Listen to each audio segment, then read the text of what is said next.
Hi, everybody. Today I want to talk to you about something that I call the strategy triangle. It's a piece of game design theory that I've been working on for a bunch of years. And I recently have been working on a card game, a tabletop game that is kind of an embodiment of that bit of game design. And so today I'm going to explain kind of what is this triangle thing and why might it be useful for you in your designs. So basically, in any game, there's always some way to play. So maybe that way to play could be described as you're being rushy or aggressive, or it could be that you're investing for a bigger payoff later on, or it could be that you're kind of hunkering down and trying to protect yourself, or some combination, or something completely different than all of that. There's a lot of different ways to describe these, but just in a broad sense, think about ways to play. And I'm not using the term strategy for this because these are almost like meta strategies. A strategy is kind of like a game plan. And what I'm talking about in terms of ways to play are more like categories for strategies or flavors of strategies. So like rush strategies, this category would be one such category, which in the case of a game like StarCraft might include like a 6 Zergling rush, or it might also include building towers secretly just outside someone's enemy base. So for any game, there is some way to play, and let's call that A. For the game to function, then there must be a second way to play that counters A, because if you can just win by doing A, everyone just does A, and the game is kind of flat. So we need at least a B to in some way counter A. So if I see that you're doing A, I'm able to see that, respond by successfully doing B, and I should be able to punish you for doing A. So an example of this might be that I see that you're going for the quick Zergling rush, and so I put up a bunker or two. B also needs to have a thing that counters it. And of course, the thing that counters it cannot be A, since B counters A. So we need at the very least a third thing, which we will call C. In the StarCraft example, I may see that you're building bunkers, which we can call B, and then decide, okay, well, forget the Zergling rush. If you're hunkering down, I'm going to go for a quick expansion instead. So we might call that like an econ play. In these examples, A was kind of a rushy approach, B was kind of a defensive approach, and C was like an econ or economic sort of approach, investment way of playing. But there are many ways to describe and delineate the strategy space. And as you can see here, what we have with these 3 points, it's kind of a triangle. But there don't just have to be 3 points of the triangle. You can describe it with more points if that's more useful for you. For me, I find it very useful to use the 3 points. It's the right level of abstraction for me and most of the things that I work on. But these are all game design tools. These are all abstractions, just ways of explaining things, and there's a lot of right answers. I've always felt that a healthy, good working strategy games have players bouncing between these 3 points or the points of the ways of playing. So like I go A, so you go B to counter me. I go C to counter you, and then you go A, and so on. I call this the strategy dance, and it's a really nice thing when you see it happening in a game. It costs something to switch. So if you're going A, it costs something for you to switch from A to B. So there's always a question of, should I just stay the course with A? Maybe I can just win here with A. Or should I invest that time and energy to switch to B? And in order to know this answer, you really have to know the game, to know where the openings are to potentially win, or where the places are that you might potentially lose. So I created this triangle tool for game design because I find that in my game design work, dividing up the things in a game and placing them on a visualized map really helps me to understand the strategic meaning of a given game element. So if I was making a new RTS, where would my fire mages go? Are they useful in a rushy sort of approach? Then maybe I can put them over in the rushy corner. Oh, but I already have a bunch of units there where I was going to place this one on my map. And so maybe I need to redesign one of them, one or more of my units, to make sure that they fill their own space on this map. It's a really great way to visualize the strategic meaning of everything, to make sure that everything is distinctive. Another way that I use the triangle is to help me design asymmetric characters to minimize what we call counterpicking.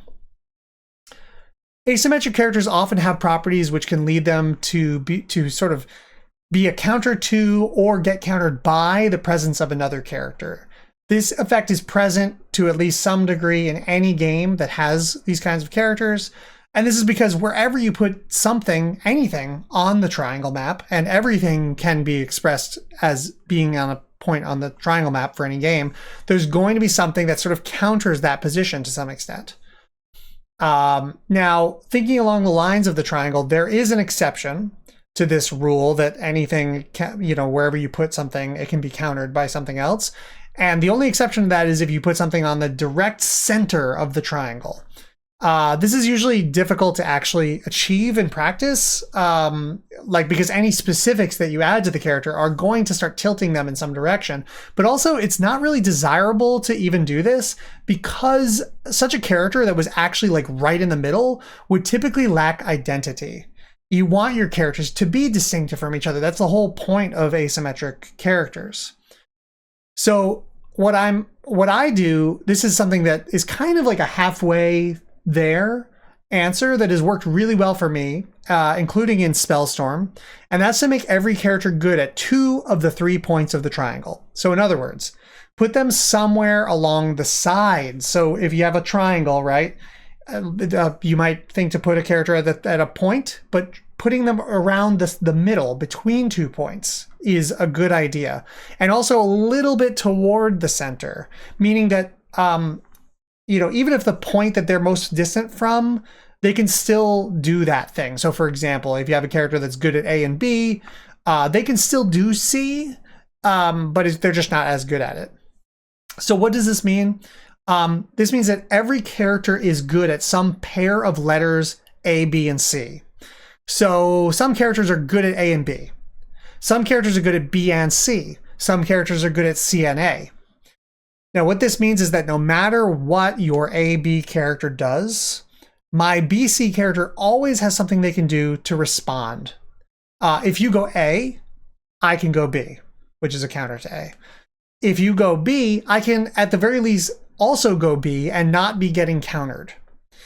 My character is strong at B, just like yours, so we can just have a B countering session. And then if you respond to my going B, which you probably should, and start going to C, I can then follow you and go to C as well. And if you counter that, then I can jump back to B.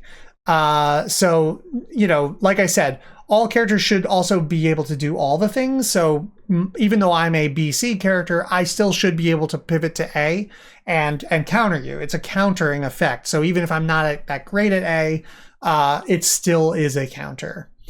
So this has been very useful for me, this kind of arrangement of having each character be 2 points of a triangle, or if you like, put them halfway on the line between points of the triangle. This is basically what the strategy triangle is all about for me, is mapping these things out on this visual map. You can get a bunch of materials for this over at itch.io. The link is in the description if you want. And finally, I did mention this, but I have a new Kickstarter up right now for a really awesome tabletop strategy game called Spellstorm. And it's for 1 to 4 players, and it's the most developed expression of this triangle idea that I've ever done. The triangle has helped guide the design for this game from the very beginning. And in fact, I've even mapped the strategy triangle to 3 elements, fire, earth, and water, which counter each other, both tactically turn to turn, but also strategically. It's taken me years to develop this, and I'm really happy with how it turned out. In the game, players choose from 1 of 8 wizards, each of which with their own asymmetrical powers, and each of which are good at 2 of the 3 elements, which are sort of an expression of that triangle.